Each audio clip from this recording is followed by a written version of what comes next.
পরীক্ষা হবে, এতে কোনো সন্দেহ নাই। তবে আমরা যদি ইমানদার হই তাহলে অপেক্ষা করবেন, আমার মালিক বিনা পরীক্ষায় কিন্তু জান্নাত দিবে না, জান্নাত দিবে না। জান্নাত মামুর বাড়ি না, জান্নাত শ্বশুর বাড়ি না। যদি পরীক্ষায় ফার্স্ট ডিভিশনে পাস করতে পারো, ওয়াদা দিছে কানাত লাহুম জান্নাতুল ফিরদাউসি নুজুলা। আল্লাহ রাব্বুল আলামিন বলেন, ঈমান দিব রে, ঈমানের বিনিময়ে আমি জান্নাত দিব, নেক আমলের বিনিময়ে জান্নাত দিব। তবে ঈমানদার যাই না রাইকো, ঈমানদারের উপরে ঈমানি পরীক্ষা হয়। আমিনু কামা আমানান নাস আব্দুল্লাহ বিন তামির হতে পারে, ফেরাউনের বউ আসিয়া হতে পারে। চিন্তা করেন, ফেরাউন ছিল আন্তর্জাতিক মানের একটা কাফের, এত বড় একটা জালেম। জালেমের ঘরে সংসার করে যদি আসিয়া পৃথিবীর বিখ্যাত 4 জন মহিলার মধ্যে একজন সুয়াহা, 4 জন মহিলা আছে পৃথিবীর বিখ্যাত শ্রেষ্ঠ মহিলার মধ্যে আসিয়া একজন। বলুন তো দেখি, আসিয়ার জামাই কে ছিল? ফেরাউন। এক গোবিন্দপুরের বাইরা, এই এলাকার নাম কি? গোবিন্দপুর। গোবিন্দপুরের মা বোনদের উদ্দেশ্য করে বলছি, মা বোনেরা, ফেরাউনের ঘরে সংসার করে যদি আসিয়া জান্নাত পায়, ফেরাউনের ঘরে সংসার করে যদি আসিয়া দুনিয়াতে জান্নাত দেখতে পায়, ফেরাউনের স্ত্রী হইয়া যদি আসিয়া পৃথিবীর 4 জন মহিলার মধ্যে একজন হতে পারে, গোবিন্দপুরের মা বোনেরা, আপনার স্বামী কিন্তু ফেরাউনের থেকে খারাপ না। ফেরাউনের চেয়ে খারাপ? আপনারা কি ফেরাউনের চেয়ে খারাপ? না, ফেরাউনের চেয়ে খারাপ কেউ না। ফেরাউনের ঘরে তাইকা যদি আসিয়া ঈমানের পরীক্ষায় ফার্স্ট ডিভিশনে পাস করতে পারে, আপনার স্বামী কিন্তু এতটা খারাপ নয়, ফেরাউনের মতো খারাপ না। ফেরাউন এমন একটা নিকৃষ্ট লোক ছিল যে মানুষকে সে প্যারাক মারত, এই জন্য নাম ফেরাক। ফেরাউন মানুষে কি করতো? প্যারাক মারত। ফেরাক বুঝুননি? রুয়া মেরে দিত, কাঠের সাথে মেরে দিছে প্যারাক। ফেরাউন মানুষকে প্যারাক মারত। এই ফেরাউনের ঘরে তাইকা আসিয়া ঈমানের পরীক্ষায় দিয়া ফার্স্ট ডিভিশন পাইছে। ফেরাউন একদিন তার ঘরের দাসীরে হত্যা কইরা, দাসীর বাচ্চা কাচ্চারে হত্যা কইরা বউয়ের কাছে গিয়া বুক ফুলায় বলতেছে, আসিয়া রে, আমাদের ঘরের কাজের মহিলাটারে আমি হত্যা করছি। আসিয়া কয়, কেন? সে আমারে খুদা মানে না। আসিয়া কয়, তোর মতো জালেম রে খুদা তো আমিও মানি না। আপনারা কিতা কইবেন? আমার যুবক ভাইয়েরা, ফেরাউনের সান্দি গরম হয়ে গেছে। আমি হইলাম খুদা, তুমি হইলা খুদি। খুদার বউ কিতা হয়? খুদি হয়। রে আসিয়া, আমি যদি খুদা হই, তুমি হইবা খুদি। এখন খুদা দাবি করি, তুমি যদি আমার খুদাই না মানে খুদিবা কেমনে? আসিয়া কয়, এত বড় জালেমকে কোনদিন খোদা মানলেও আমি মানতে রাজি না। ফেরাউন, স্পষ্ট শুন, তোরা আমি আগেও মানি নাই, এখনো মানি না। আমি মুসার আল্লাহর উপরে ঈমান আনছি, মুসারে নবী হিসাবে মাইনা নিছি। ফেরাউন না হয় খাইলে আমার ঘর তাইকা, আমার খাইয়া, আমার ভইরা, আমারে খোদা মানে না। দৌড়াইতে দৌড়াইতে ফেরাউন না গেছে বন্ধুর কাছে। আরেকটা কথা ইয়াদ রাখবেন, পৃথিবীতে যত নেতা আছে, নেতারা কিন্তু এত খারাপ না, কিন্তু সবচেয়ে বড় বদমাইশ হইল গিয়ে ওই স্যামসাডি। এটা জানেন না আপনারা? নেতার সাথে যদি থাকে, এটাই সবচেয়ে বড় বদমাস। নেতা এত খারাপ না। এন দেখবেন যত শয়তানি করে সব স্যামসাডি করে, ঠিক না বেটি? এটা কেমন বুঝছি জানেননি? আমার এক এলাকাতে একটা মাদ্রাসা দিয়েছিল, তো জানেন মনে অনেকে। তো মাদ্রাসার যখন আমার বিশাল কাবজা হয়েছিল, প্রায় 1 মাস পর্যন্ত আন্দোলন হয়েছে, আমার মাদ্রাসা করতে দিবে না, তো মাহফিলও করতে দিবে না। তখন আমি যখন এসপি সাহেবের কাছে গেলাম, গিয়ে বললাম যে স্যার, সমস্যা কোন জায়গায়? তা আপনার এলাকার মন্ত্রী আমাকে নিষেধ করছে মাহফিল যেন করতে না দিই। আমি বললাম, না, মন্ত্রী এতটা খারাপ না, যদিও যে কোনো একটা দলের আছে, কিন্তু এত খারাপ না। আমি বললাম যেটা আমার দেখতে, পরে খবর লিয়া দেখলাম যে মন্ত্রী ব্যাপারে জানেই না, মন্ত্রীর সাথে যারা থাকে ফোন দেওয়া হয়েছে, মন্ত্রী বলছে মাহফিল করতে দেওয়া যাবে না। তখন বললাম, মন্ত্রী তো আসলে তো খারাপ ছিল না, এই যে সাথের লোকগুলা। এই জন্য ফেরাউনের সাথেও একটা বন্ধু ছিল, বন্ধুটার নাম হলো হামান। হামাইন্নার কাছে দৌড়াইয়া গেছে, কি আবার দুস্থ ঘটনা করছে, বলে কি আমার বউ আমার খুঁতা মানে না। ফেরাউনের বন্ধু হামাইন্না সভ্যনা, সেটা মারাত্মক অপরাধ। খুদার বউ যদি খুদার বউ যদি খুদা তোমার না মানে, দেশের মধ্যে মানবো কেমনে? অপরাধ অপরাধ। এখন তুই যদি কোনো শাসন করতে হয়, তোর বউরে তুই কর, তুই পরামর্শ নিতে হামাইন্নার কাছে, হামাইন্না কি বালা বুদ্ধি দিব? হামাইন্না কত বিশাল অপরাধ। বলে কি অপরাধ? বলে তোমার বউরে শাস্তি দিতে হবে। কি শাস্তি দিব? বলে হাজার মানুষের সামনে তোমার স্ত্রীকে উলঙ্গ করে দিতে হবে। না দেখছেন কি কত বড় বদমাস? হ্যাঁ, বাদশার বউরে কয় উলঙ্গ করতো। ফেরাউন না হয় এটা একবার বুদ্ধিটা খারাপ না, আবার এটা সমর্থন করছে, বুদ্ধি বলে খারাপ না।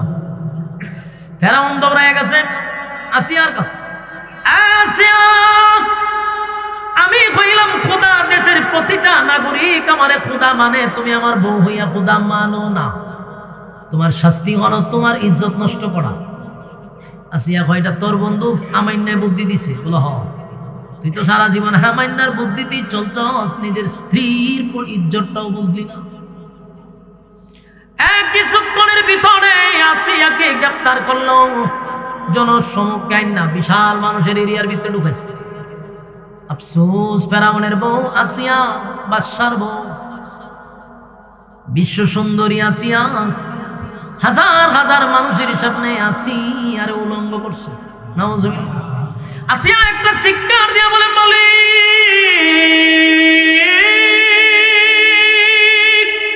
হাজার হাজার মানুষের সামনে আমার ইজ্জত রক্ষা করতে পারলাম না, ইমানের জন্য ইজ্জত দিলাম, কিন্তু মালিক তুমি আমারে ভালায়া দিও না।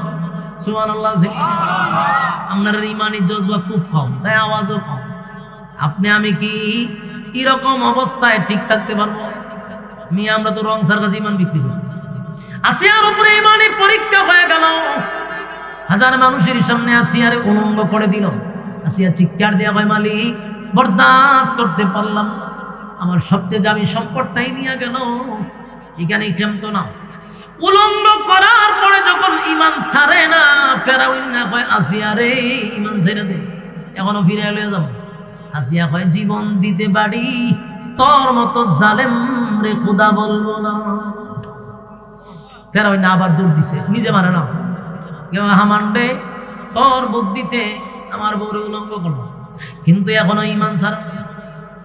এবার হামান বলল, দোস্ত আসিয়া এইভাবে ইমান ছাড়বে না, দুই হাতে দুইটা প্যারাক মারবি, দুই পায়ে দুইটা প্যারাক মারবি, তারপরে দাঁড়ানো অস্ত্র দিয়া শরীরের যতগুলা চামড়া আছে রে সবগুলা চামড়া টেনে টেনে তুলে ফেলবি, অসহ্য হইয়া তরে খোদা মানতে বাধ্য হবে না। চিন্তা করছেন হামাইন্না কি বুদ্ধি দেয়? বিশ্ববিখ্যাত সেই মহিলা আসিয়া মানুষের সামনে মরুভূমিতে শোয়া দিছে, দুই হাতে দুইটা প্যারাক মারছে রে কাঠের, পায়ে দুইটা প্যারাক মারছে। আসিয়া শরীরে কাপড় নাই, প্রচন্ড রুদ্রের মধ্যে শোয়া রাখছে, আর শরীরের চামড়াগুলি যখন তোলা শুরু করলো, জীবন্ত মানুষের শরীর থেকে যদি চামড়া তোলা হয়, বুঝেননি অবস্থাটা? আসিয়া একটা চিৎকার দিয়া বলে, মালিক এই জালেমের অত্যাচার থেকে আমি তোমার কাছে ফানা চাই, আল্লাহ আমি আর বরদাস্ত করতে পারলাম না। আল্লাহ আমার শরীরের সমস্ত কাপড় সরাইয়া দিল, আমার শরীরের চামড়াগুলি টেনে টেনে তোলা হচ্ছে, আল্লাহ আমি আর বরদাস্ত করতে পারি না। মালিক আপনার পাশে আমার একটা ঘর বানায়া দেন। সুবহানাল্লাহ। আসমানের দিকে তাকায় বলে, মালিক আপনার পাশে আমারে নিয়ে যান, আপনার পাশে একটা ঘর বানায়া দেন। ওইদিকে অত্যাচার চলতেছে। ফেরাউন চামড়া তোলার পরে যখন আসিয়া কালেমা সারে না, ফেরাউন না হামাইন্নারে কয়, দোস্ত তোর কথা সব মানলাম, বউ তো আমার খোদা মানে না। হামাইন্না কয়, এক কাজ কর দোস্ত, এরকম বউ রাখার দরকার নেই, মাইরা ফাতর একটা দিয়া আসিয়ারে হত্যা কর। নাউজুবিল্লাহ। ফেরাউন বড় একটা পাথর লইয়া আসিয়ার সামনে দাঁড়াইছে। দাঁড়াইয়া যখন মারবে তখন তাকায়া দেখে আসিয়া আসমানের দিকে তাকাইয়া মুস্কি মুস্কি হাসে, চিৎকার দিয়া কোন সুবহান। আমার যুবক ভাইরা, আসিয়া যেই মাত্র মুস্কি মুস্কি হাসতেছিল, ফেরাউন পাথরটা সরাইয়া কয়, আসিয়া রে, মিথ্যা কথা বলবি না। আসি এই পরিস্থিতিতেই কারো জবান থেকে হাসি আসতে পারে না। আসিয়া তোর শরীরের চামড়া তুলে ফেলছে, আসিয়া তোরে উলঙ্গ করছি, আসিয়া হাতে পায়ে পেরা করছি, কেমন রে তোর জবান থেকে হাসি আইলো? আসিয়া কেন হাসস? মিথ্যা কথা বুঝতে মনে রাখ। আসিয়া ফেরাউন রে কয়, ফেরাউন না রে, আমি যা দেখি তুই তা দেখছ। আমি বললে তুই বিশ্বাস করবি না। ফেরাউন ভাই, আমি জানি মৃত্যুর আগে তুই মিথ্যা বলবি না। কথা হলে শুন, আমি তোর অত্যাচার থেকে, তোর এই নির্যাতন থেকে আল্লাহর কাছে পানা চাইছি। আমি আমার মালিকরে বলছি, মালিক আপনার পাশে আমার একটা ঘর বানায় দেন।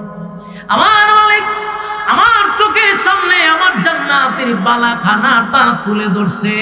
আমি আমার জান্নাতের নিয়ামত দেখা আনন্দে আত্মহারা হয়ে গেছি। আমি আর এই পৃথিবীতে থাকতে চাই না, আমি জান্নাতে ঢুকতে চাই। আনন্দে মুস্কি হাসতেছি। একটা জবান বন্ধ রাখবেন না, কোন আল্লাহু আকবার। আরো জোরে কোন আল্লাহু আকবার। এই ইমানের আওয়াজ দিয়ে বল আল্লাহু আকবার। আসিয়ার ইমান, আসিয়ার ইমান, আসিয়ার ইমান। এই যুবক ভাইরা, প্রথমেই বলছিলাম দাবির বেলায় ইমানদারের অভাব নাই। সুদখোর হয় ইমানদার, ঘুষখোর হয় ইমানদার, বেনামাজিও হয় ইমানদার, বেপরদাওয়ালাও হয় ইমানদার, চাঁদাবাজিও হয় ইমানদার, টেন্ডারবাজিও হয় ইমানদার। সবার দাবি হলো ইমানদার, ইমানদার, ইমানদার। ইমান এত সোজা নয় রে, ইমানের পরীক্ষা আসবে। ইমানের পরীক্ষা আপনাকে দিতেই হবে। কিন্তু আমাদের পরীক্ষা কেন আসে না? কারণ আমরা ক্লাসের ছাত্র না, কারণ আমরা ইমান বিক্রি হয়ে গেছে। সকালবেলা ঘর থেকে বাহির হয় ইমান লইয়া, ঘরে ফিরে রে মানুষ বেঈমান হইয়া। আছে না নাই? নবী বলছিল এমন একটা সময় আসবে মানুষ ইমান ধইরা রাখাটা এত কষ্ট হবে, জ্বলন্ত কয়লা হাতে থাকলে যেই কষ্ট, এর থেকে বেশি ইমান রক্ষা করা কষ্ট। এটা এই জামানা। বলুন কোন জামানা? এই জামানাই। আমার যুবক ভাইরা, সবচেয়ে বড় নিয়ামত হলো ঈমান। আপনারা খুব মাথায় রাখবেন কথাটা। ঈমানের চেয়ে দামি আর কোন নিয়ামত নাই রে। ঈমানের চেয়ে দামি নাই। গুনাহ যদি এমনি করি, সাগরের পানি পরিমাণ যদিও গুনাহ হয়, যদি কোনো সময় গুনার উপরে লজ্জিত হয়ে যান, আর যদি নিজে নিজেই চিন্তা করেন আল্লাহ এমন গুনাহ করছি, গুনার খবর যদি বউ জানে, বউ আমার স্বামী বলবে না। আল্লাহ এমন গুনাহ করছি, বাবায় যদি আমার গুনাহ জানে, বাবা সন্তান বলে স্বীকার করবে না। এমন গুনাহ করছি, সন্তানরা জানলে বাবা বলে ডাকবে না। মালিক, আমার মতো গুনাহগার আসমানের জমিনে আর কেউ নাই। তুমি জানো, আমি জানি, আমার মতো নাফরমান কেউ নাই। আল্লাহ গভীর রাত্রে ঠান্ডা পানি দিয়া উযু করিয়া আপনার দরবারে দুইটা ভিক্ষুকের হাত বাড়ায়া দোয়া করি, মালিক জিন্দেগীর সব গুনার উপরে লজ্জিত, মেহেরবানি করে জিন্দেগীর সব গুনাহ মাফ করে দেন। আল্লাহ বলে, বান্দা যদি এক ফোঁটা চোখের পানি ছেড়ে দিয়া কাঁদতে পারে, বান্দার চোখের পানিটা নাকের ডগায় আসার আগে আগে আমি আল্লাহ ফেরেশতাদেরকে সাক্ষী রেখে বান্দার জিন্দেগীর গুনাহ মাফ করে দেই। আমার যুবক ভাইরা, গুনার জন্য যদি মালিকের কাছে মাপ চান, আল্লাহ মাফ করে দিবে। কিন্তু ভাই, যদি ঈমানটা না থাকে কোনো লাভ হবে না। ঈমান হলো একটা অ্যাকাউন্ট। বলুন ঈমান কি? আবার বলুন ঈমান কি? অ্যাকাউন্ট। আপনার যদি অ্যাকাউন্ট থাকে তাহলে টাকা জমা হবে। কথা হয় না দি? আপনি যদি ব্যাংকে গিয়ে এখন বলে স্যার 1 লাখ টাকা জমা দিবেন, স্যারের জিজ্ঞাসা আপনার ব্যাংক অ্যাকাউন্ট বলেন, আমার ব্যাংক অ্যাকাউন্ট নাই, তুই আধা একটা ভাগল, ঠিক নেই। অ্যাকাউন্ট ছাড়া টাকা জমা দিবি কোথায়? যেমন অ্যাকাউন্ট ছাড়া টাকা জমা হয় না রে, ঠিক তেমনি ভাবে ইমান যদি না থাকে নামাজ জমা হবে না, রোজা জমা হবে না, ওয়াজ মাহফিলের নসিহত জমা হবে না। কারণ যা ইবাদত করি ইমান থাকলে অ্যাকাউন্টে ঢুকবে, ইমান নাই নামাজের দাম নাই, ইমান নাই রোজার দাম নাই, ইমান নাই আপনার দানবীর কোনো দাম নাই। কথা হয় না? আর জবাব ভাইরা, তাহলে এবার আসুন আমাদের ইমানের পরীক্ষা হবে কি হবে না? আমিনু কামা আমানান নাস, ঈমান আনো ওই মানুষদের মতো। এর ব্যাখ্যা সাহাবায়ে কেরাম, যেমন সাহাবায়ে কেরাম ঈমানের পরীক্ষায় ফার্স্ট ডিভিশনে পাস কইরা দুনিয়াতেই জান্নাতের সার্টিফিকেট পাইছে। সুবহানাল্লাহ। আর যুবক ভাইরা, জান্নাতের সার্টিফিকেট পাইল। রোমের নাম শুনছেন? রোম রাজ্য, রোম রাজ্যের একজন বাদশা ছিল। রোমের বাদশা হযরত উমর রাদিয়াল্লাহু তাআলা আনহুর জামানায় চতুর্দিক দিয়ে খালি ইসলামের বিজয়, যেদিকে যায় শুনে খালি ইসলামের বিজয়। সুবহানাল্লাহ। মুসলমানরা যেদিকে যায় রে খালি বিজয়ের পতাকা ওড়ায়। বহু দেশের মানুষ, বহু দেশের বাচ্চারা চিন্তিত, তাদের কাছে অস্ত্র নাই, তেমন কোনো বাহিনী নাই, কিন্তু তারা যাদের সঙ্গে যুদ্ধ করে সবগুলারে পরাজিত করে মুসলমানরা সেই দেশটাকে দখল করে ইসলামের পতাকা উড়ায়। কারণটা কি? আশ্চর্য হয়ে গেছে। রোমের বাদশা একদিন চিন্তায় পড়ে গেছে। রোমের সঙ্গে যদি যুদ্ধ হয়, রোমের বাদশার ভিতরে একটা কথা, যে আমাদের অহংকার হইল আমরা যুদ্ধের সংখ্যা বেশি, আমাদের বাহিনী বেশি, আমাদের অস্ত্র বেশি, আমাদের পাওয়ার বেশি, আমাদের সৈন্য অস্ত্র বেশি। এখন মুসলমানরা যদি যুদ্ধ করে তারা কেমনে কি করে? কিন্তু বাদশা একটা জিনিস চিন্তাও করে, এরা কিভাবে বিনা অস্ত্রে বিনা বাহিনী এত বিজয় লাভ করে। গবেষণা করতে করতে করতে দেখে এরা অস্ত্রের বলে যুদ্ধ বিজয় করে না, এরা বাহিনীর বলে যুদ্ধ বিজয় করে না, এরা যে পাওয়ারে করে সেটার নাম হলো ঈমান। মুসলমানদের পাওয়ারটা হলো ঈমান। ঈমানের পাওয়ারে গোটা বিশ্বকে তারা জয় করছে। আজকে গোটা পৃথিবীতে মুসলমান প্রায় 200 কোটির উপর। এত মুসলমান থাকার পর গোটা পৃথিবীতে মুসলমান লাঞ্ছিত, অপমানিত, জায়গায় জায়গায় খালি মুসলমান মেরে খায়। ঘটনা কি? আমরা সংখ্যায় বেশি, ঈমানের পাওয়ার কম। ঠিক না বেটি? আমার যুবক ভাইরা, রোমের বাদশা তার বাহিনীরে কইছে, রে তোরা তো যুদ্ধ করতে যাবি, ভালো কথা, কিন্তু আমি মুসলমানদের ঈমানের একটা পরীক্ষা করতে চাই। কোন পাওয়ারে এরা যুদ্ধ করে পরীক্ষা করব আমি। তবে শর্ত হলো মুসলমান যেখানেই পাবি জীবিত একটা টিম আমার কাছে হাজির করবে। বুঝতেছেন কথা? ঘটনাক্রমে রোমের যে বাহিনী তারা মুসলমানদের ঘেরাও করে গেছে। ঘেরাও করে বিশাল একটা টিমকে তারা ঘেরাও করে একেবারে জীবিত অবস্থায় বাদশার সামনে হাজির করছে। বাদশা ভাই এই বালাগাম করছিস, অনেক দিন ধরে আমি একটা চেষ্টা হইলো মুসলমানের ঈমানের একটা পরীক্ষা করতাম। এরা ঈমানের খুব পাওয়ার দেখায়, দেখি আর ঈমানের পাওয়ারটা কতক্ষণ থাকে। বাদশা তো বাদশা বলল, তোমাদের এই জায়গার মধ্যে নেতাকে? একজন হাত তুলে বলে, আমি এলাম নেতা। তো বললো, তোমার তো চেহারা মাশাআল্লাহ সুন্দর, চেহারাটা সুন্দর, তোমার বডি ফিগার বালা, শিক্ষিত, বুদ্ধিমান, সর্বদিক দিয়ে তুমি ঠিক আছো, কিন্তু তুমি এমন একটা দলের সাথে কেমনে গিয়ে ঢুকলাম? তুমি আমার দলে যোগ দাও। তোমার মতো যুবক আমার দরকার, তোমার মতো মেধাবী আমার দরকার। তুমি যদি আমার দলে যোগ দাও, অফার দুইটা। অফার কয়টা? 1 নম্বর হলে আমার একটা সুন্দরী রূপসী মাইয়া আছে, এটা তোমার কাছে বিবাহ দিব। 2 নম্বর অফার হলো রাজত্বের অর্ধেক তোমার নামে লিখে দিব, শুধু কালেমাটা ছাইরা আমার দলে যোগ দাও। বুঝতেছেন কথা? কারে বলছে? নবীর সাহাবীকে বলছে। আমাদের মতো ঈমান না, নবীর সাহাবী। ওই সাহাবী এতগুলা মানুষের সামনে এত পাওয়ারফুল বাদশাকে বলল, এই রোমের কুত্তা, তোর রাজত্ব আর তোর মেয়ের কারণে কি আমার ঈমান বিক্রি করবো রে? সুবহানাল্লাহ, আল্লাহু আকবার। এরার ছিল ঈমানের পাওয়ার।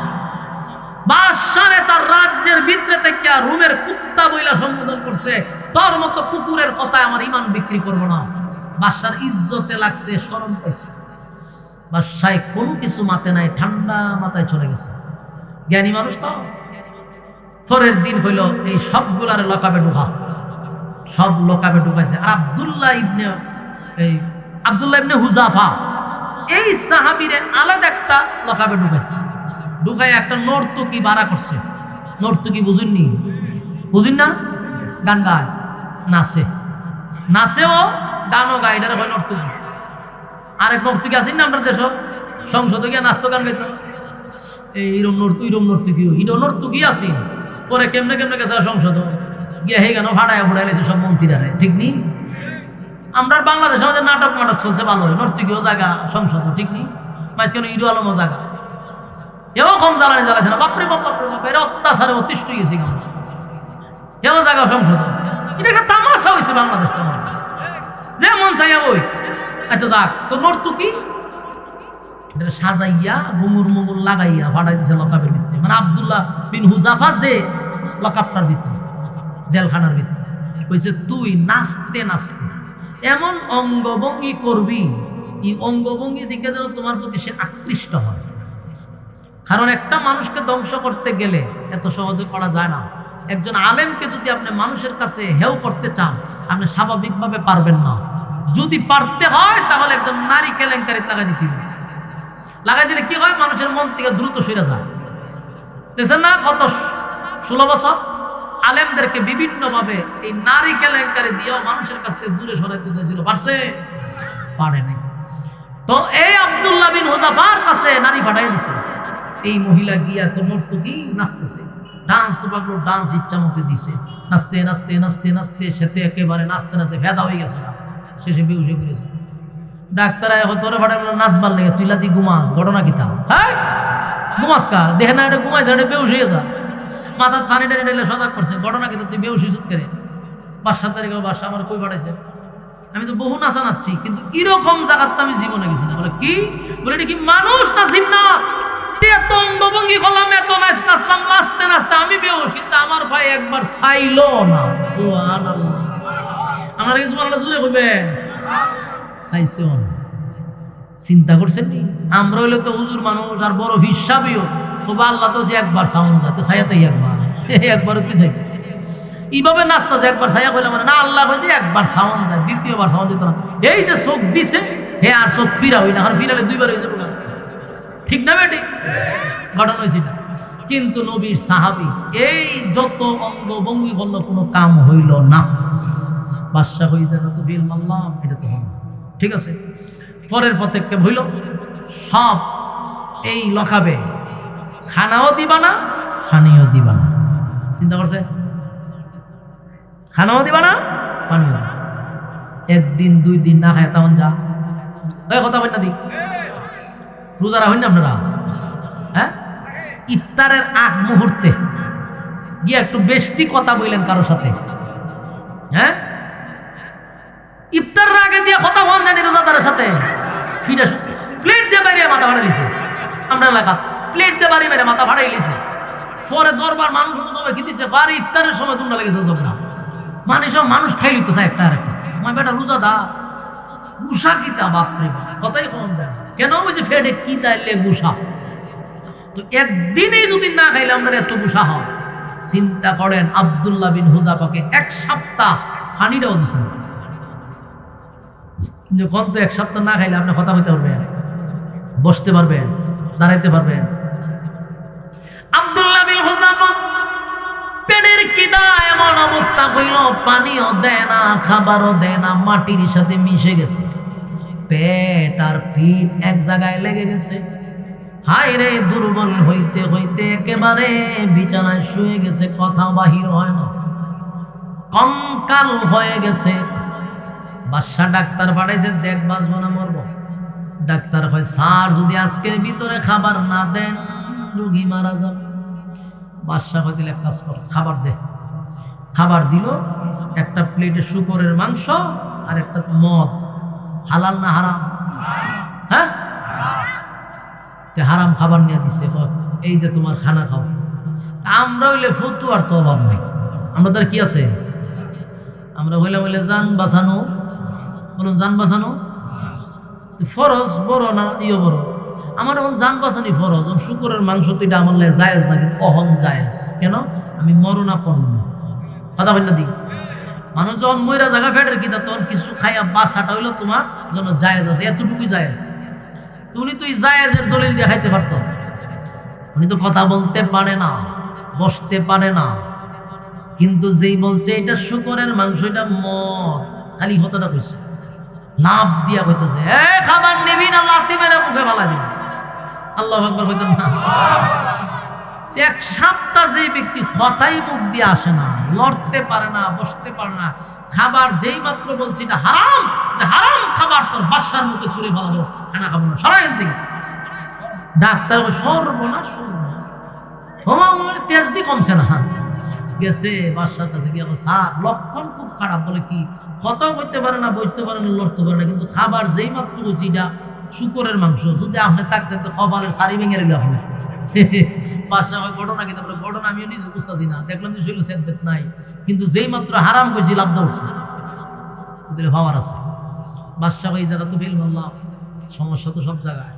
বাদশাহ আবার বলে এক কাজ করবে, সবগুলার লকআপ থেকে বাইর কর, সবগুলার লকআপ থেকে বাইর করছে। কিন্তু আব্দুল্লাহ বিন হুযাফা হাঁটতে পারে না, দাঁড়াইতে পারে না, কারণ এক সপ্তাহ কি নাই, খানা নাই, পানি নাই, দুর্বল। দুইজন মানুষের কাঁধে বউ কইরা বাদশার সামনে দাঁড় করাইছে। বাদশা তাকায়া দেখে রে বুকের হাড্ডি সহ বাহির হয়ে গেছে, শরীরটার মধ্যে কিছু নাই। বাদশা তাকায়া বলে, আব্দুল্লাহ কত সুন্দর একটা অফার দিছিলাম, মানলা না। আমি আমার মেয়েটারে তোমার কাছে বিবাহ দিতে চাইছিলাম, বিবাহ করলা না। রাজত্বের অর্ধেক দিতে চাইছিলাম, নিলা না, উল্টা আমারে অপমান করলা। এখন বুঝো মজা কত। আব্দুল্লাহ বিন হুযাফা বলে, এ রোমের বাদশা, সাবধান, আবারও বলছি এই রাজত্বের জন্য ঈমান নষ্ট করব না। আবার বাদশা বলে, আব্দুল্লাহ আমি তোমারে অফার বাড়ায়া দিলাম, অফার বাড়ায়া দিলাম, রাজত্ব দিব, মেয়েও দিব, এখনো সুযোগ আছে। আব্দুল্লাহ ডাক দিয়ে বলে, এ বাদশা আমিও চাই, আমি কম নিব কেন, আমিও বেশি নিতে চাই। কি নিতে চাই? এ বাদশা আমি বেশি নিতে চাই, বেশি নিতে চাই, কম নিব কেন, আমি কম নিব কেন? তুই আমারে অফার দিলি, রাজত্ব দিবি, তোর মেয়ে দিবি, আর আমার আল্লাহ আমারে অফার দিছে দুইটা গুণে গুণান্বিত হইয়া কবরে আসলে আমার মালিক সর্বনিম্ন এই পৃথিবীর 10টা পৃথিবী জান্নাত দিবে।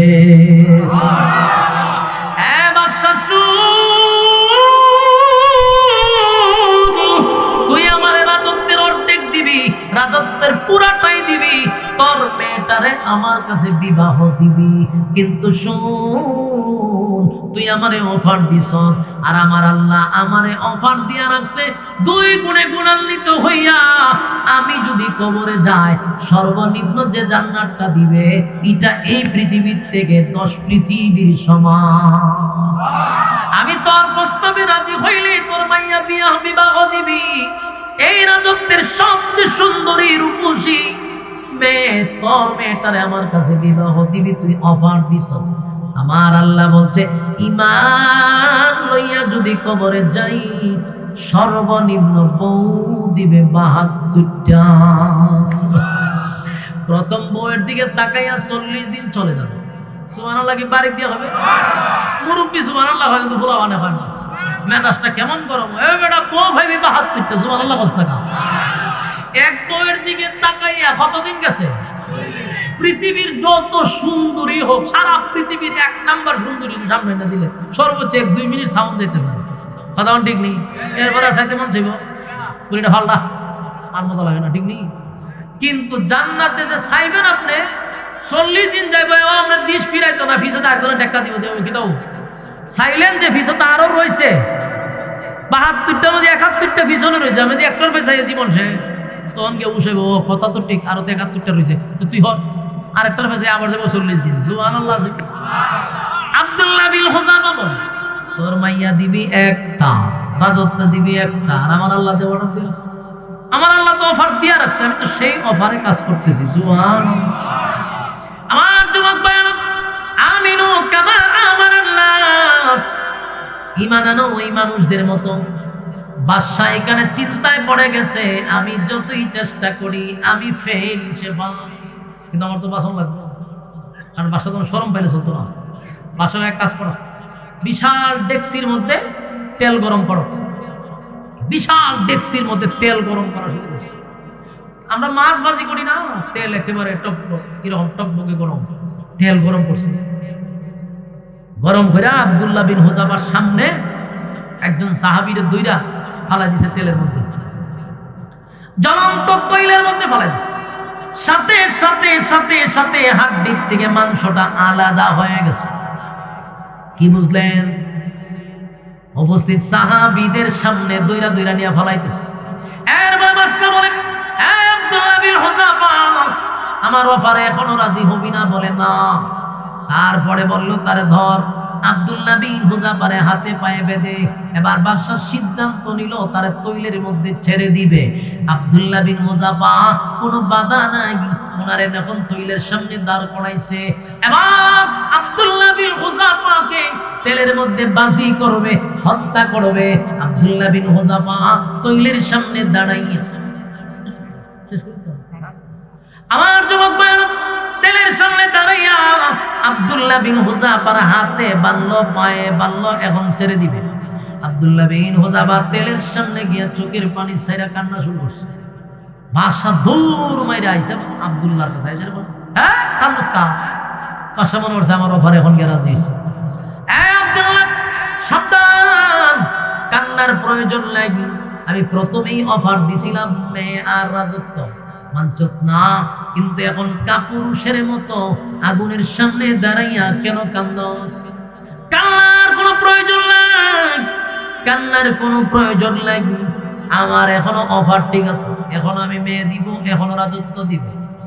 আব্দুল্লাহ বিন হুযাফা ডাক দিয়া কয়, বাদশা রে, মুসলমান মরণের জন্য কোনোদিন কান্দে না, মৃত্যুর জন্য মুসলমান কান্দে না। আমি আমার মৃত্যুর ভয়ে কান্দি না, তাহলে কান্দ কেন? তাহলে কান্দি আমার বয়সটা কম, এই বয়সে আমার মালিকের জন্য আমি কি করলাম?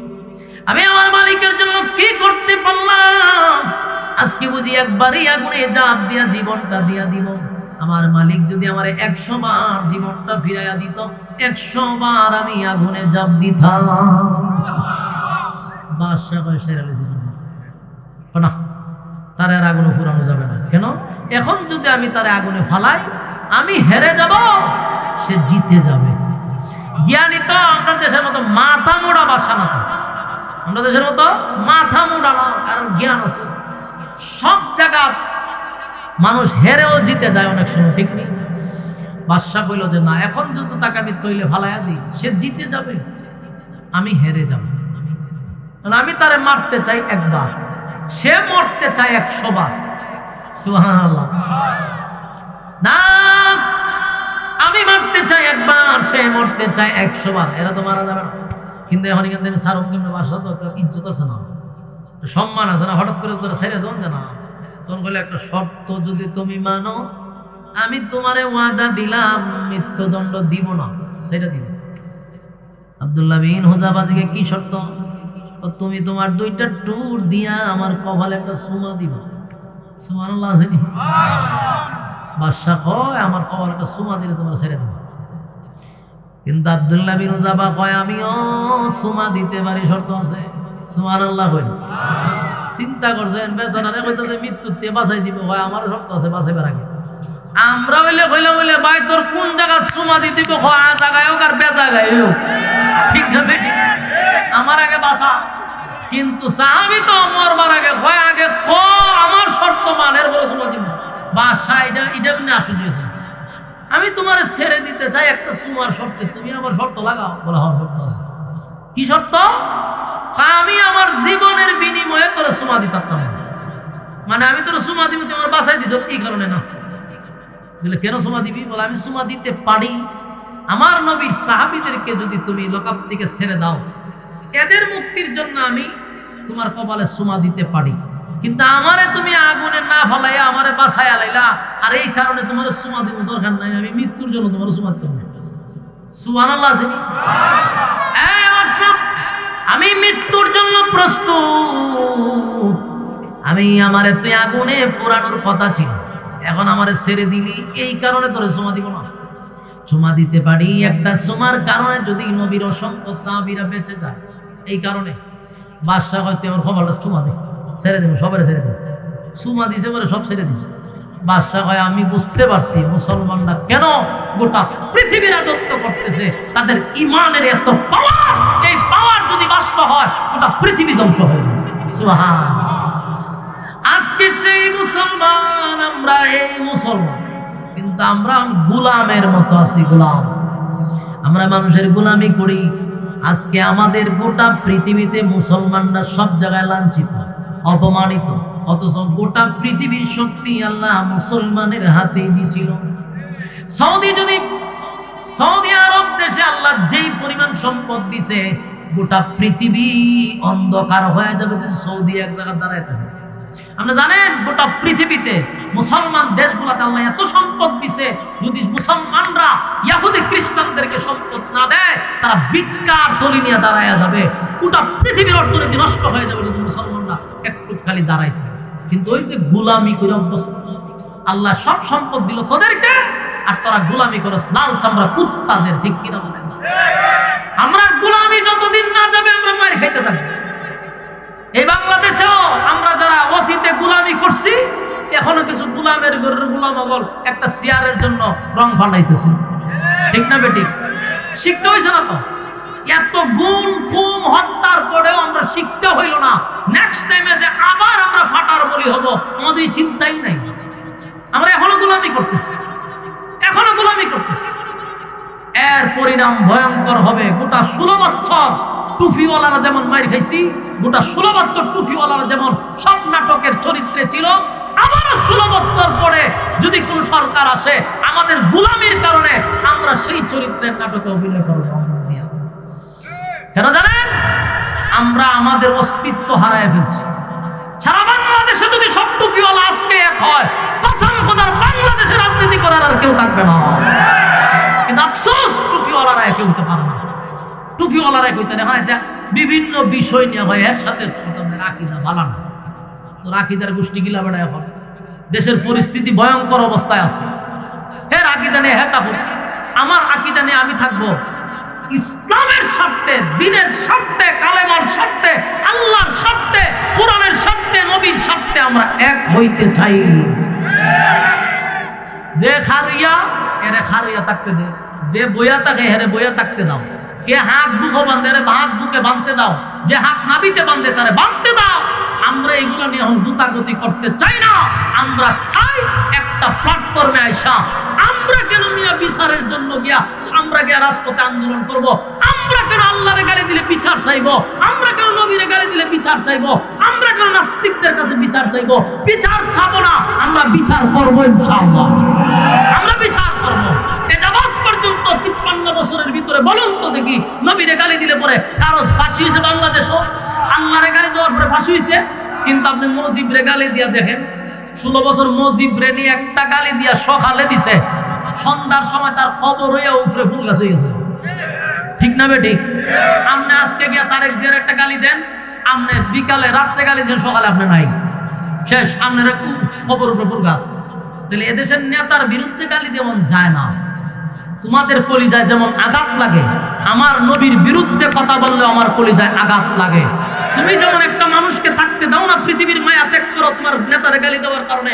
আমার মন চায় নবীরে গালি দিয়ে তোর জিহ্বা কুত্তার নাস্তা বানায়া দিতে। শান্ত মুসলমান অশান্ত হয় কোন কারণে? আমরা শান্ত, আমাদেরকে অশান্ত করে আল্লাহর বিরুদ্ধে কথা বলে, আমাদেরকে অশান্ত করে নবীর বিরুদ্ধে কথা বলে, আমাদেরকে অশান্ত করে কোরআনের বিরুদ্ধে কথা বলে, আমাদেরকে অশান্ত করে ইসলামকে কুরুক্তি করে। সুতরাং 53 বছর দেখছি শুধু কটাক্ষই করলো, কোনো বিচার হলো না। আমরা সত্যিকার বিচার চাবো না, আমরা নেক্সট টাইমে বিচার করবো ইনশাআল্লাহ। এই জন্য এক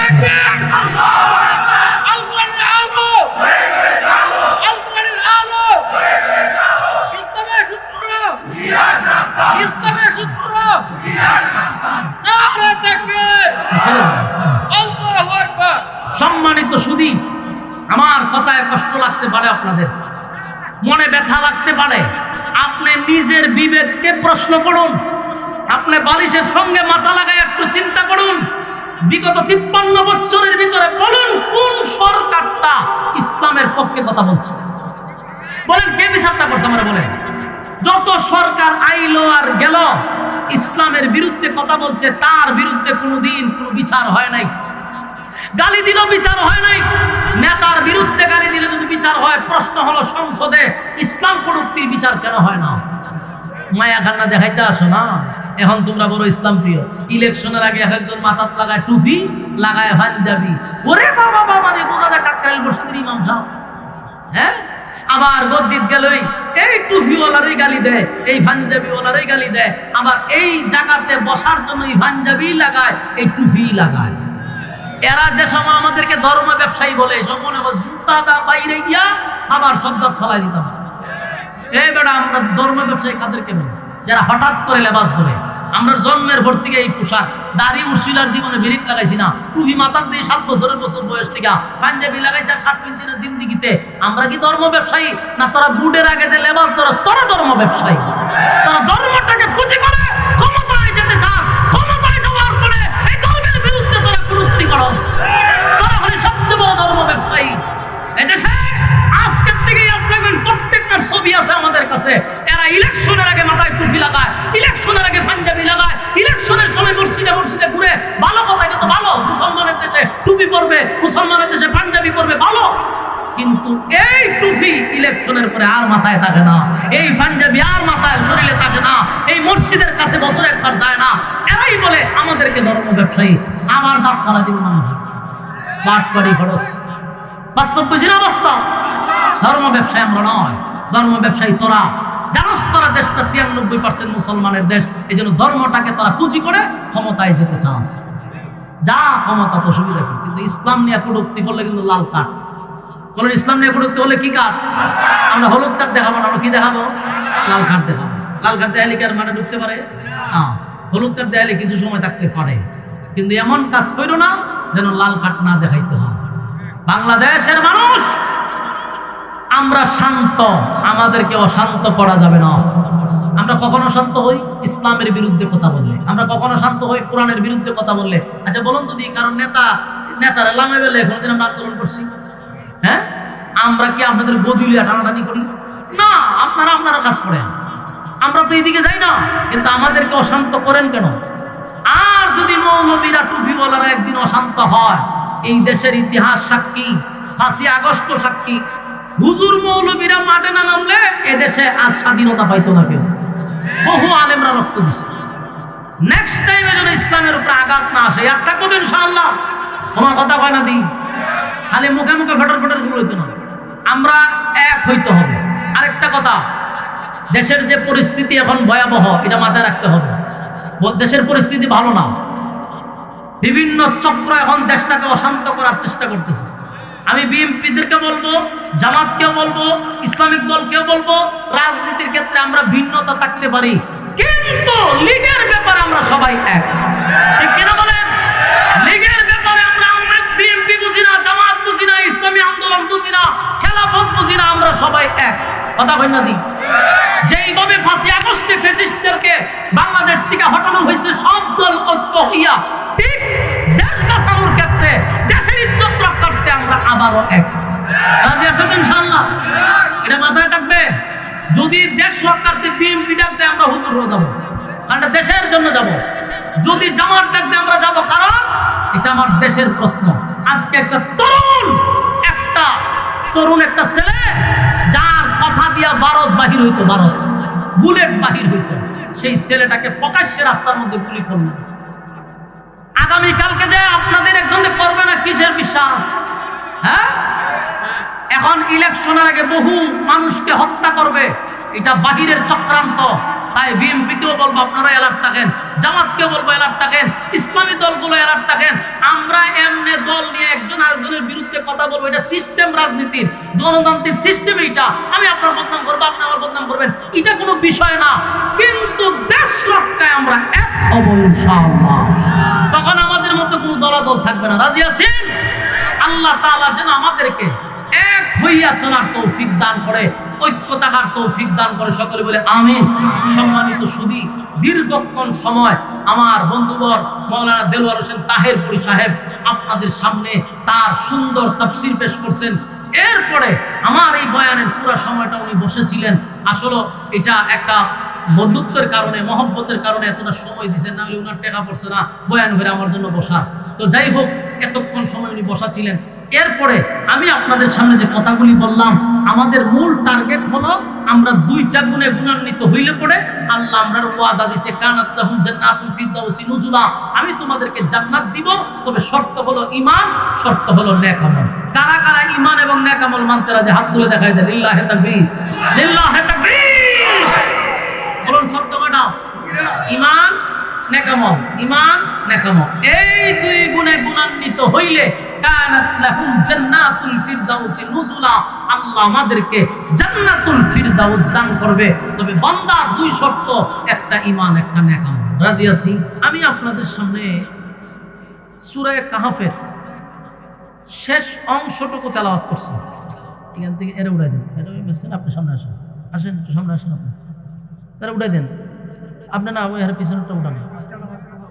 কথা বললে তো আমার ডিস্টার্ব হয়ে ভাই, আমি সবচেয়ে বিরক্ত হই কেউ কথা বললে। মেহরবানি করে কথা বললে সমস্যা, আলোচনার মুড নষ্ট হয়ে যাবে। সূরা কাহফ এর শেষ অংশটুকু তেলাওয়াত করছি। এই আয়াতগুলিকে সামনে রেখে আমি যতক্ষণ কথা বলবো কোরআন থেকেই কথা বলবো ইনশাআল্লাহ। আবার একজন প্রসিদ্ধ বক্তা আমার পাশে বসা, যদিও সমবয়স কিন্তু আমার বহু আগের বক্তা উনি। কথা বুঝতেছেন তো? একজন বক্তা যদি পাকুয়াস পাশে থাকে তাহলে আলোচনাটা একটু সুবিধা মতো করতে হবে, ঠিক না বেটি? কারণ আলোচনাটাও এইভাবেই করতে হবে, বিজ্ঞ লোক বসা থাকবে। তো আসুন সূরা কাহফ এর শেষ অংশ। এই আয়াতগুলিতে আল্লাহ দুইটা শর্ত দিছে এবং একটা সুসংবাদ আমাদেরকে শোনাইছে। বলুন শর্ত কয়টা? সুসংবাদ। এই জিনিসগুলো আমাদের মাথায় রাখতে হবে। শর্ত দুইটা, সুসংবাদ একটা। এই শর্তগুলো আমরা শুনবো পরে, আগে শুনুন সুসংবাদ। সুসংবাদ শুনলে শর্তের প্রতি আপনাদের আগ্রহ তৈরি হবে। সুসংবাদটা হলো কানাত লাহুম জান্নাতুল ফিরদাউসি নুজুলা। আল্লাহ বলেন আমি 8টা জান্নাতের মধ্যে সবচেয়ে ভিআইপি যে একটা জান্নাত, ওই জান্নাতের মেহমান বানাবো যারা দুই শর্ত পালন করবে। সুবহানাল্লাহ আসেনি? সুবহানাল্লাহ। তাহলে আপনি চিন্তা করেন সুসংবাদটা কি পরিমাণ সুসংবাদ। মুমিন যারা, যাদের ভিতরে ঈমান আছে, একমাত্র তারাই সবচেয়ে বেশি খুশি হবে। কারণ 8টা জান্নাত আছে আমরা সবাই জানি, কিন্তু 8টা জান্নাতের মধ্যে ভিআইপি একটা জান্নাত হলো জান্নাতুল ফেরদাউস। এই ফেরদাউসের মেহমান বানাবে দুই গুণে গুণান্বিত যারা। তাহলে আমরা এই দুই গুণে গুণান্বিত যদি হই তাহলে আমাদেরকে আল্লাহ মেহমান বানাবে। পানি দি ঠান্ডা।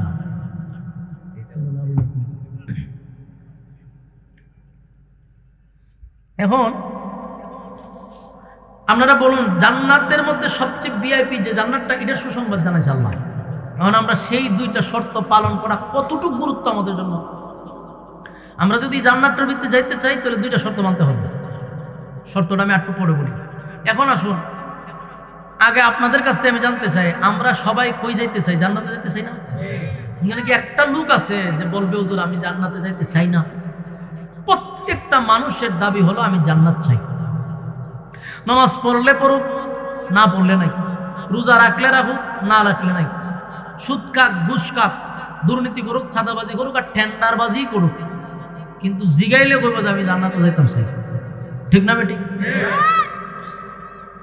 হিন্দুরেও যদি আমরা জিগান মরার পরে কই যাইতে, স্বর্গে যাইতাম চাই, তাহলে সেও কই যাইতে চায় না, নরকে যেতে চায় না। এরও একটা দাবি আছে জান্নাত। আর আমরা তো মুসলমান দাবি করি আমরা তো জান্নাত চাই। মানে আমার প্রশ্ন হলো জান্নাত তো সবাই যাইতে চায়, জান্নাতটা কি কারো মামুর বাড়ি, শ্বশুর বাড়ি যে কইলি পাওয়া যাবে? জান্নাতে যেতে গেলে অবশ্যই শর্ত মানতে হবে, কারণ জান্নাতে সবাই যেতে চায়, কিন্তু শর্ত আছে, বিনা শর্তে আল্লাহ জান্নাত দিবে না। তাহলে 2 গুণে গুণান্বিত যারা হবে সুতরাং তারাই যাবে জান্নাতে। আমাদের আজকের আলোচ্য বিষয়টা অত্যন্ত গুরুত্বপূর্ণ এবং মনোযোগ সহকারে শ্রবণ করতে হবে। এই 2 গুণে গুণান্বিত হইলেই আল্লাহ আমাদেরকে জান্নাত দিবে, তাও ছোটখাটো জান্নাত না, সবচেয়ে ভিআইপি জান্নাত। এখন আসলে শর্তটা, প্রথম শর্ত হলো ইন্নাল্লাযীনা আমানু। 1 নম্বর শর্ত হলো ঈমান। 1 নম্বর শর্ত কি? ঈমান। 2 নম্বর হলো ওয়ামিলুস সালিহাত, নেক আমল। 2 নম্বর শর্ত কি? নেক আমল। 1 নম্বর শর্ত ঈমান, 2 নম্বর নেক আমল।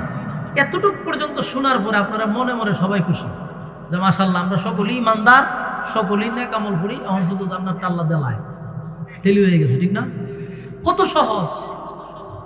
ঈমান নিজের আপনি আমি সবাই আমরা ঈমানদার, তাহলে 1 শর্ত মাইনা লিছি, নেক আমল করি। এই যে মাহফিলে বসছেন এটাও নেক আমল, তাহলে তখন খালি জান্নাতটা যাওয়ার বাকি, ঠিক না? এত সহজ জান্নাতে যাওয়া, ঠিক না? খুব সহজ, কারণ মামুর বাড়ি তো আবদার করলেই পাওয়া যায়। আর যতটা সহজ মনে করতেছি আমরা, বিষয়টা এত সহজ না। আসুন এখন ঈমানের ব্যাখ্যা শুরু করি। ব্যাখ্যা দিলে দেখবেন এখানে অনেক ছাড়াই হয়ে যাবে, তখন আশা ছাইড়ে দিবেন। কতটা কঠিন এখন ব্যাখ্যা শুনলে বুঝতে পারবেন। সবাই তো নিজের দাবি করি ঈমানদার, ঠিক না? দাবির বেলায় সবাই ঈমানদার, কিন্তু আমি বারবার বলতেছি কথাটার মাঝখানে যে দাবির বেলা শব্দটা কিন্তু দাবি আনছে, কাজের বেলা না। কারণ আমরা কাজের বেলা ঈমানদার না, আমরা দাবির বেলা ঈমানদার। এ যাবৎ যত মানুষকে আপনি জিজ্ঞাসা করবেন, কেউ কি নিজের বেঈমান দাবি করবে না? সবাই নিজের ঈমানদার দাবি করে। তোমার কথা কইেন আমার সাথে। আপনি যে কোনো মানুষটা জিগান, সে নিজেকে বেঈমান বলবে না, বলবে আমি ঈমানদার, ঠিক না বেটি? আপনাদের এই এলাকাতে বেনামাজি আসেনি যে ঈদের নামাজও পড়ে না? ঈদের নামাজ পড়ে এমন লোক আছে? তার মানে ঈদের নামাজটাও পড়ে না মানে কি এর জীবন নামাজই পড়ে না?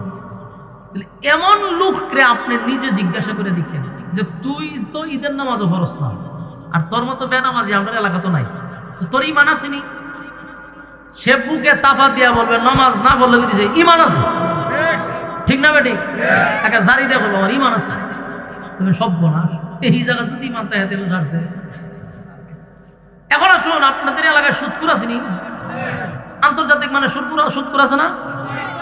আন্তর্জাতিকটা বাদ দিলাম, গ্রামগঞ্জে সুদপুর আসেনি?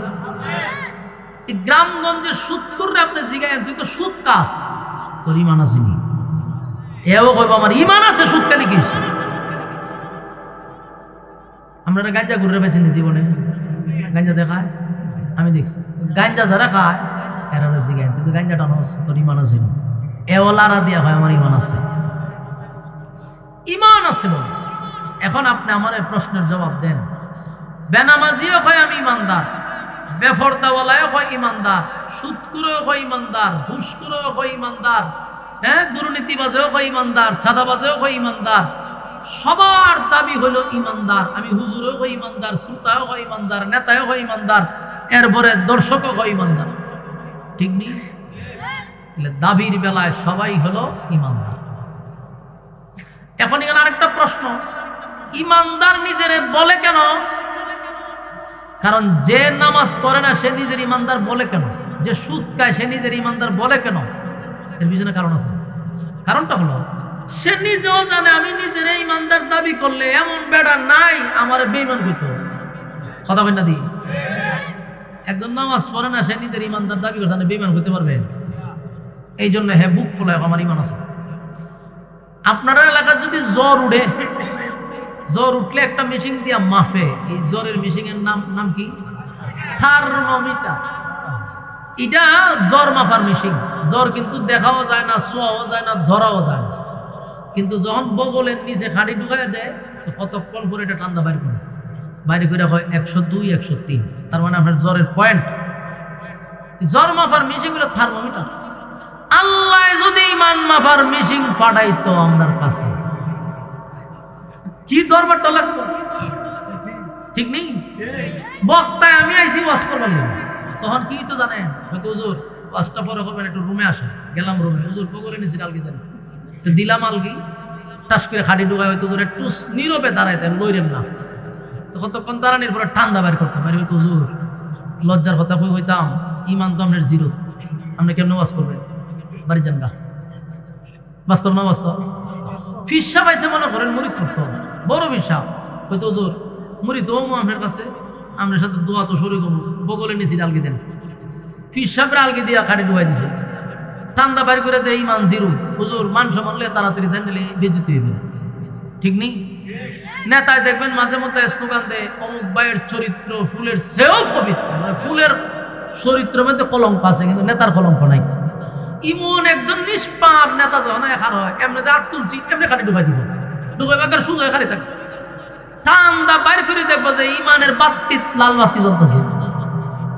বলুন এই নেতারে আর কেউ মানব? তাহলে আল্লাহ যদি থার্মোমিটার দিত, তাহলে এদেশের নেতারাও ধরা খাইতো, এদেশের বক্তাও ধরা খাইতো, ফিরও ধরা খাইতো, এদেশের শ্রোতাও ধরা খাইতো, সব ধরা খাই বইত। তখন আর নিজের কেউ ইমানদার হইতে গেলে 50 বার চিন্তা করবো যে থার্মোমিটার নিয়ে ঢুকাই দেয়, ঠিক না বেটি? আল্লাহ থার্মোমিটার দেয় নাই। কেন দেয় নাই? বন্দা তোর প্রতি আমি রহম করছি, কারণ আমি তোর সম্মান আর মর্যাদা স্নেহের চাদর দিয়া ঘুরে রাখছি। তুই যতই আহাম প্রোগ্রাম করস, আমি তোর মান সম্মান মানুষের সামনে নষ্ট করি না।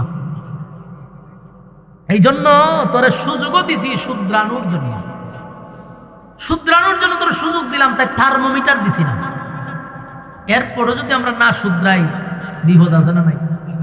এখন আসুন তাহলে এতক্ষণের এক্সাম্পলে আপনি নিজেরা দাবি করেন পারবেন না ইমানদার, কারণ আমরা সকলেই দাবির বেলায় ইমানদার, কিন্তু কাজের বেলায় যদি মিটার থাকতো তাহলে ধরা পড়তাম, ঠিক নেই?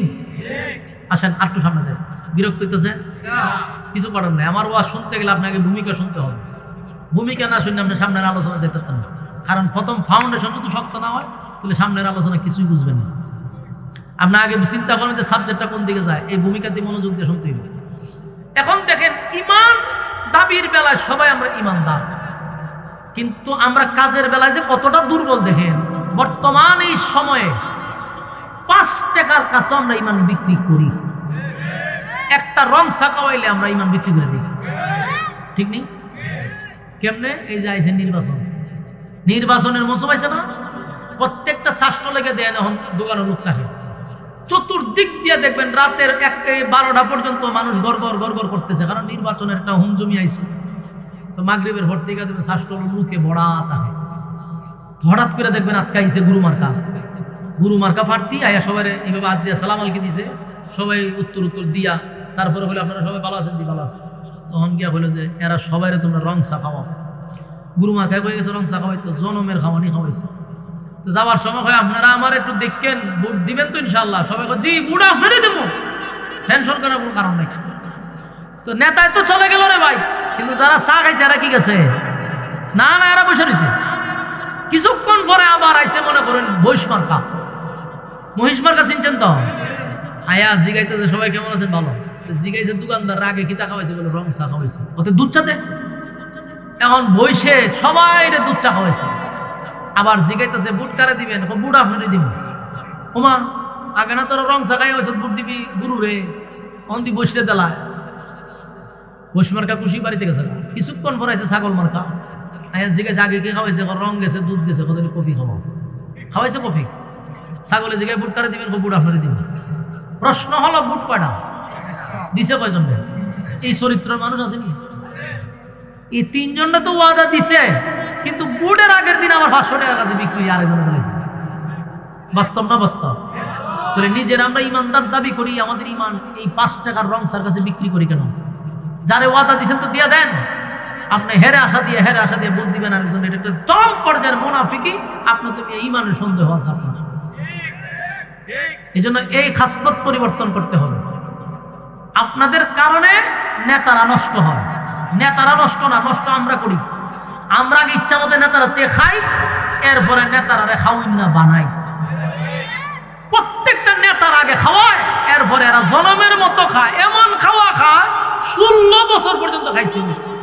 এই যে আপনারা এই ক্যান্টনমেন্ট থেকে ব্রাহ্মণবাড়িয়া পর্যন্ত যে রাস্তাটা গেছে, পৃথিবীর ইতিহাসে এমন রাস্তা আর কোন জায়গাতে আছে কিনা আমার সন্দেহ আছে। মাগমা এই রাস্তা দিয়ে আইলে পরে গাড়ি কথা বলা শুরু করে দেয়। আপনারা বিষয়টা আমরা যাইয়েন, খালি ব্রাহ্মণবাড়িয়া পর্যন্ত যাইয়েন, জীবনে আপনার 7 মিনিটে যাবেন। আমরা যাই 3 ঘন্টা 4 ঘন্টা সময় লাগাই আমরা এই রাস্তাটা যাবো।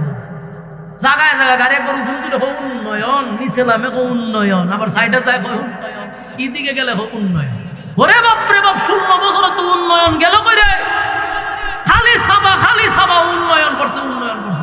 সারা পৃথিবীর মধ্যে এই রাস্তা দেখলে তুই বুঝতে লাগবে মানুষ এই দেশটা আমেরিকা পর্যন্ত হচ্ছে গেছে। কারণ এক রাস্তার মধ্যে পুকুর থাকে, রাস্তার মধ্যে সুইমিং পুল থাকে, রাস্তার মধ্যে খাল থাকে, বিল থাকে, এত কিছু একটা রাস্তার মধ্যে থাকলে এই রাস্তা দেখার জন্য তো ইউরোপ কান্ট্রি থেকে মানুষ আসবে। বাস্তব না বাস্তব? কত বৈচিত্র্য এই রাস্তার মধ্যে পাওয়া যায়। সর্বনাশ, দেখার জন্য মানুষ আসবে। একই জায়গাতে আপনি সব পাইতেছেন। তো এইরকম বলি কেন দিছে? উন্নয়ন করব, কিন্তু জনগণের সবকিছু নিয়ে 16 বছরে রাস্তাঘাটের কিচ্ছু নেই।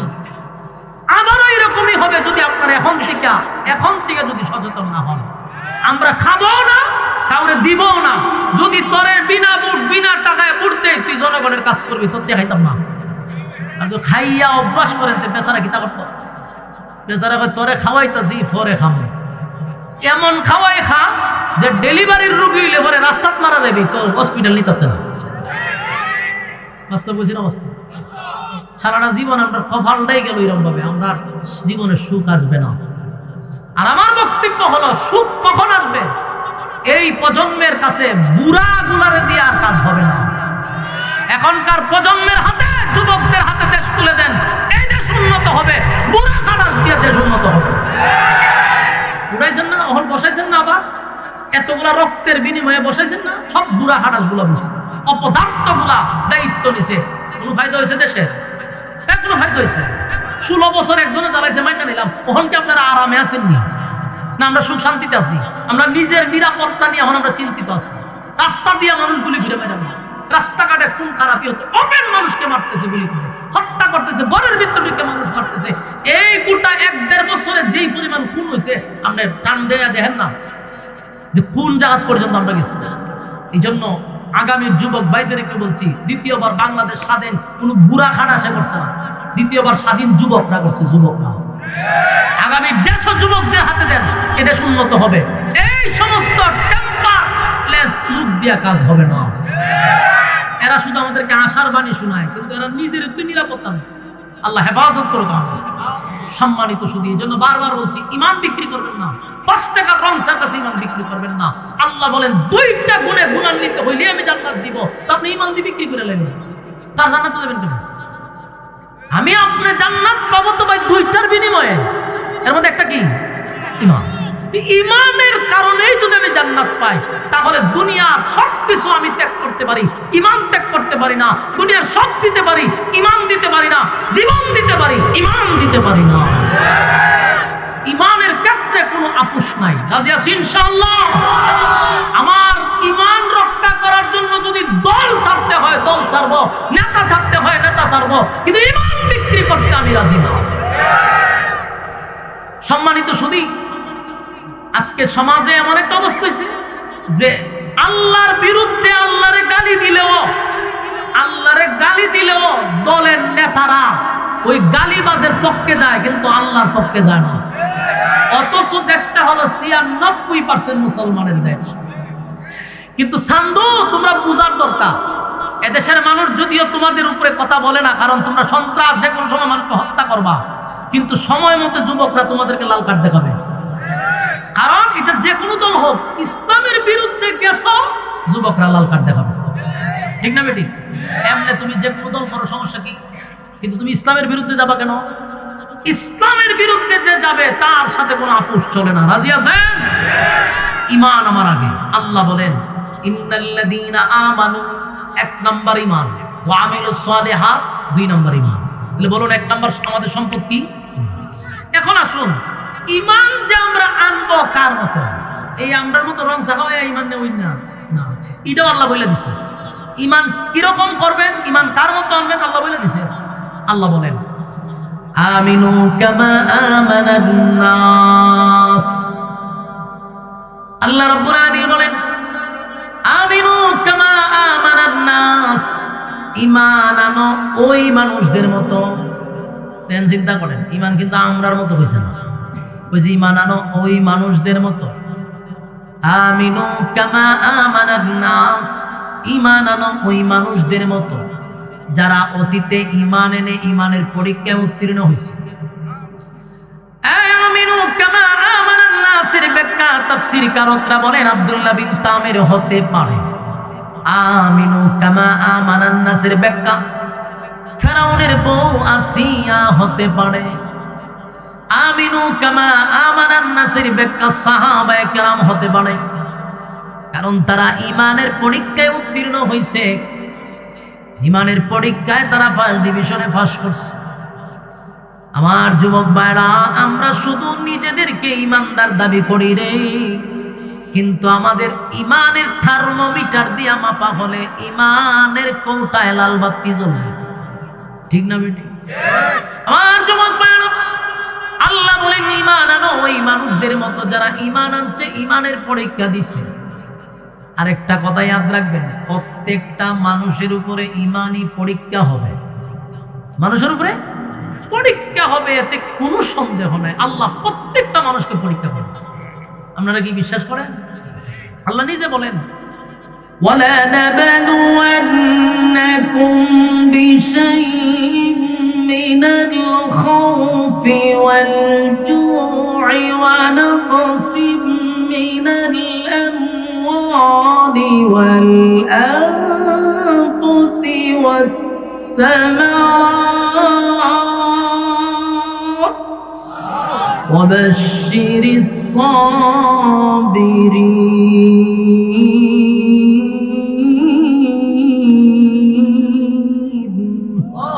আল্লাহ বলেন প্রত্যেকটা মানুষকে আল্লাহ পরীক্ষা করবে। কাউকে আল্লাহ মুসিবত দিয়ে পরীক্ষা করবে, কাউকে আল্লাহ গরিব বানায়া পরীক্ষা করবে, ধনী বানায়া পরীক্ষা করবে। বিভিন্ন ভাবে আপনাকে আল্লাহ পরীক্ষা করতে পারে। কিন্তু প্রশ্ন হলো পরীক্ষা কার জন্য? যে ক্লাসের ছাত্র তার জন্য। আপনি যদি ক্লাসে ভর্তি না হন, আপনার পরীক্ষা হইব? কথা হয় না। আপনি তো আগে ইমানদার হইতে হইব, ইমানদার হইলেন না আপনার পরীক্ষা হইত। এই জন্য আমিনু কামা আমানান নাস। আমি আমার ওই সমস্ত ভাই যারা রাস্তাঘাটে একেবারে অনর্থক সময় নষ্ট করতেছে, তাদের উদ্দেশ্যে বলবো, আমরা যদি আগামীকাল বেঁচে থাকি, মানে হায়াত যদি থাকে, তাহলে কিন্তু গল্প করার সুযোগ আছে, আড্ডা মারার সুযোগ আছে যদি বাচ্চা থাকে। যদি বেঁচেও থাকি, এই মাহফিলটাতে আগামীকালকে বসার কোনো সুযোগ নাই। তাহলে বাচ্চা থাকলে মাহফিল শোনার সুযোগ নাই, বেঁচে থাকলে গল্প করার সুযোগ আছে। তাই বিবেকবান মানুষের কাছে বলবো, বেহুদা সময়টুকু নষ্ট না করে ফ্যান্ডেলে এসে বসে যাই।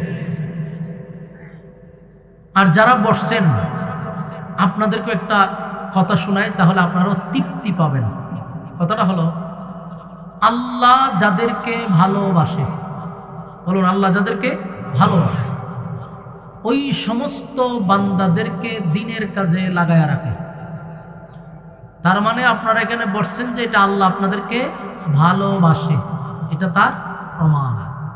না হয় আপনার মতো অনেক মানুষ রাস্তাতে আছে, আড্ডাতে আছে, গল্পতে আছে, মোবাইলে আছে, টিভিতে আছে।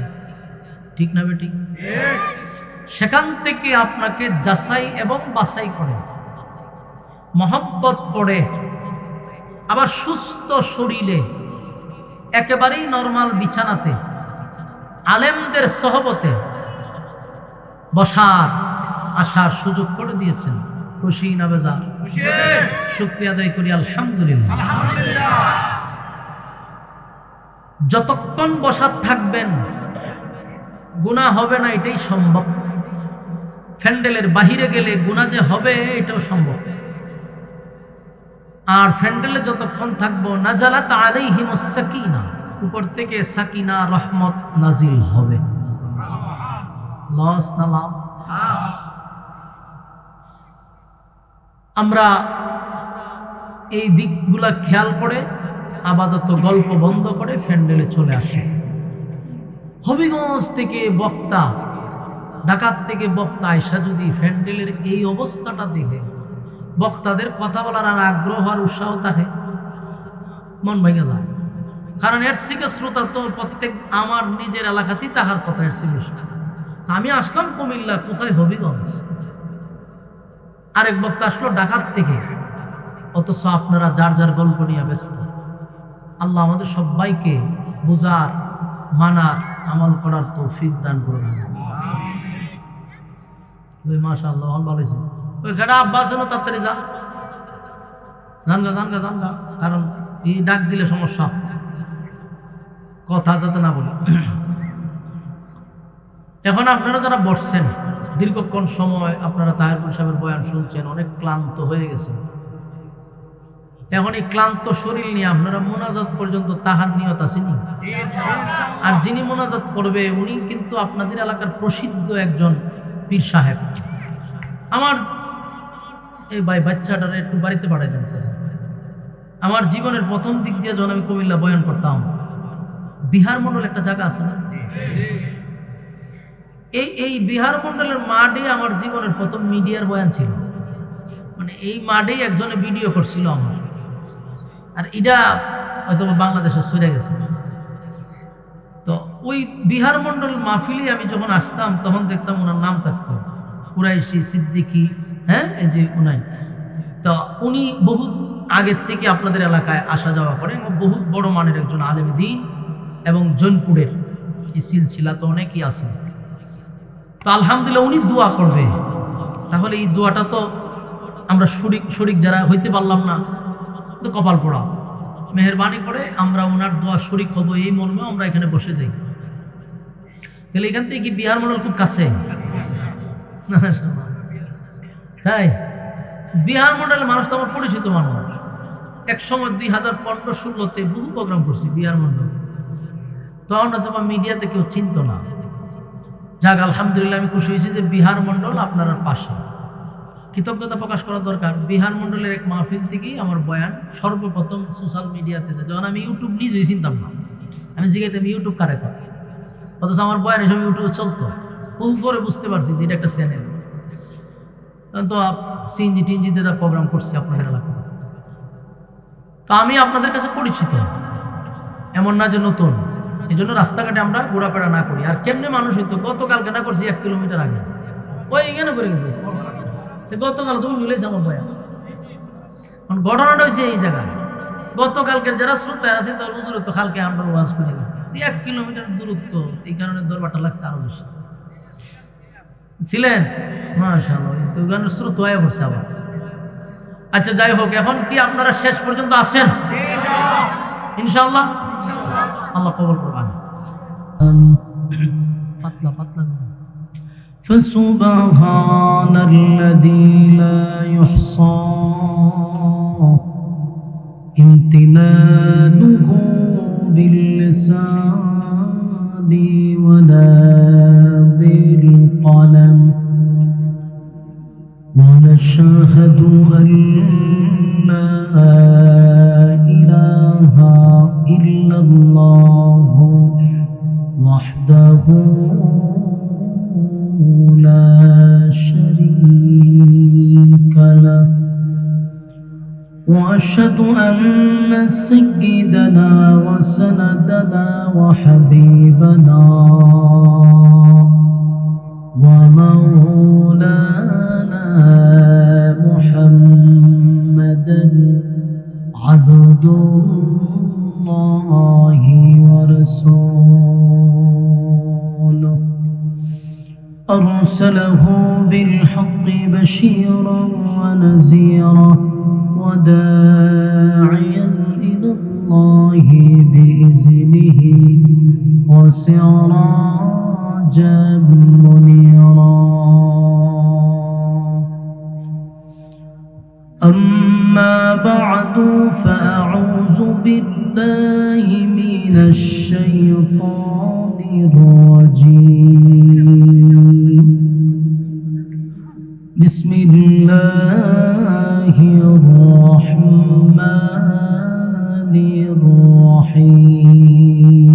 الرحيم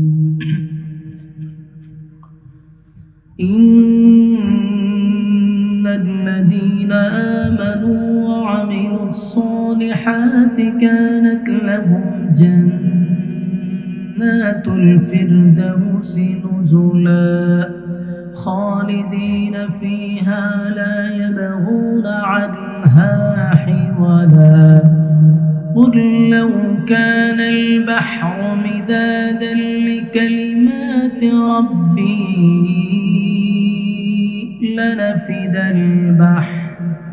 لنفد البحر قبل أن تنفد كلمات ربي ولو جئنا بمثله مددا قل إنما أنا بشر مثلكم يوحى إلي أنما إلهكم إله واحد فمن كان يرجو لقاء ربه فليعمل عملا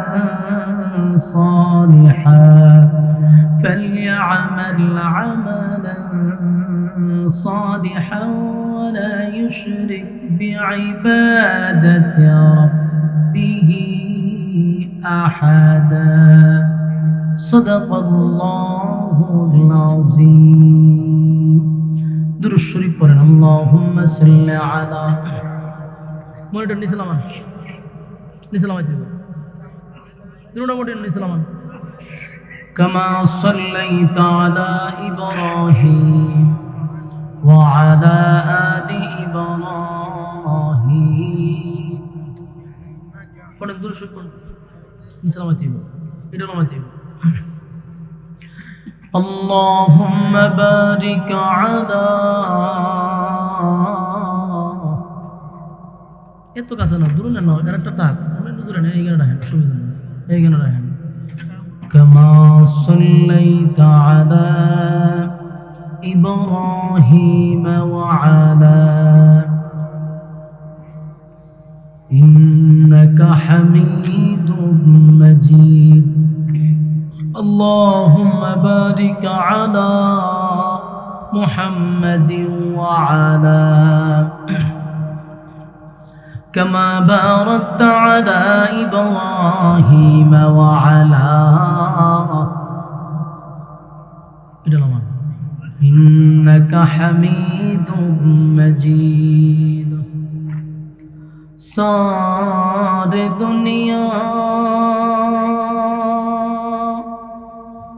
तय क्या मैं मिसल दो देखा नहीं तेरी मानंद खूबसूरत चांद भी होता नहीं बदौल بكماله كشفت तुझा بجماله حسنت جميع خصاله صلوا ذكر بطل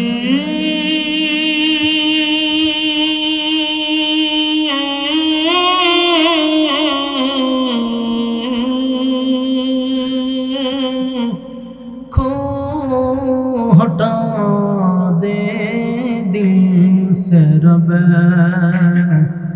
जिक्र में तेरे लगा दे रोज शाबला इलाहा শুধু রিবাব বাসান শুধু রিবাব বাসাবেন আর কিছু লাগবে না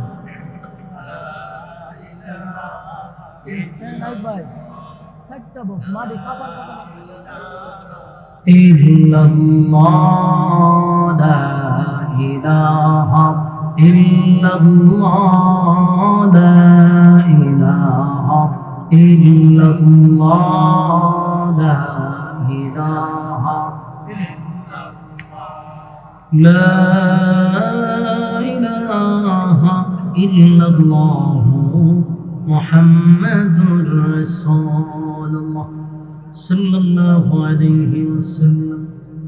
আলহামদুলিল্লাহ, নয়েজ একবারে যাতে না থাকে, কোনো নয়েজ থাকবে না। আলহামদুলিল্লাহ, আয়োজিত আজকের গোবিন্দপুর দক্ষিণ পাড়া মদিনা জামের মসজিদের উদ্যোগে আয়োজিত বার্ষিক ওয়াজুদুয়ার মাহফিলের সম্মানিত সভাপতি পীরে কামেল হযরত মাওলানা আয়াজ আহমদ জুবাইরি সিদ্দিকী আল কুরাইশি পীর সাহেব জৈনপুর আজকের মাহফিলের সভাপতিত্ব করছেন হাজী অ্যাডভোকেট মোহাম্মদ শহীদুল্লাহ সাহেব জজকোট কুমিল্লা। ওয়াজ করেছেন হযরত মাওলানা মোল্লা নাজিম উদ্দিন সাহেব কুমিল্লা। আমার আগে ওয়াজ শুনছিলেন, অত্যন্ত গুরুত্বপূর্ণ। আপনারা যার বয়ান এতক্ষণ শুনছেন, আমার বন্ধুবর হযরত মাওলানা মুফতি দেলওয়ার হোসেন তাহেরপুরে ওয়াজ করছে, আবার বসেও রয়েছে, ঠিক না? লম্বা সময় বয়ান করছে। বয়ান করার পরে কোনো বক্তা আবার স্টেজে বসে থাকে না, এটা সম্ভব না। এত লম্বা বয়ান করার পরে আবার উনি বসে আছেন, এটা মহব্বত, ভালোবাসা। আর আমাদের জেলা বিভাগ এক সাইডেই পড়ছে, এটা জানেননি? ওনার ঢাকা, উনি ওখানে জুমা পড়ায়, কিন্তু বাড়ি কিন্তু সিলেট। তার মানে আমার বাড়িও সিলেট, ওনার বাড়িও সিলেট।